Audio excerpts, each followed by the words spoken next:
ದೂರು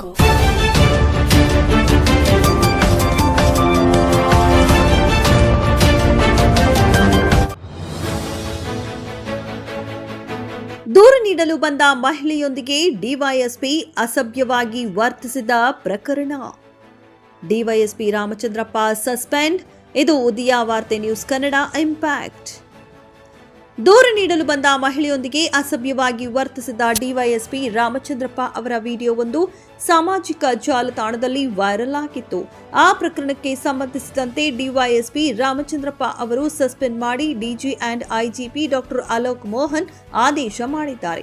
ದೂರು ನೀಡಲು ಬಂದ ಮಹಿಳೆಯೊಂದಿಗೆ ಪೊಲೀಸ್ ಅಧಿಕಾರಿಯೊಬ್ಬ ರಾಸಲೀಲೆ ನಡೆಸಿದ ವಿಡಿಯೋವೊಂದು ಈಗ ಸಾಮಾಜಿಕ ಜಾಲತಾಣದಲ್ಲಿ ವೈರಲ್ ಅಂತ ಉದಯ ವಾರ್ತೆ ನ್ಯೂಸ್ ಕನ್ನಡ ವರದಿ ಪ್ರಸಾರ ಮಾಡಿತ್ತು. ಹೌದು, ಡಿವೈಎಸ್ಪಿ ಕಚೇರಿಗೆ ದೂರು ಕೊಡಲು ಬಂದ ಮಹಿಳೆಯೊಬ್ಬಳನ್ನ ತನ್ನ ವಿಶ್ರಾಂತಿ ಕೊಠಡಿಯಲ್ಲಿ ಡಿವೈಎಸ್ಪಿ ರಾಮಚಂದ್ರಪ್ಪ ಅಸಭ್ಯವಾಗಿ ವರ್ತಿಸಿದ ವಿಡಿಯೋವೊಂದನ್ನ ರೆಕಾರ್ಡ್ ಮಾಡಿ ಸಾಮಾಜಿಕ ಜಾಲತಾಣದಲ್ಲಿ ವೈರಲ್ ಮಾಡಲಾಗಿತ್ತು. ಜಮೀನು ವ್ಯಾಜ್ಯದ ವಿಚಾರದಲ್ಲಿ ದೂರು ನೀಡಲು ಮಹಿಳೆ ಬಂದಿದ್ಲು.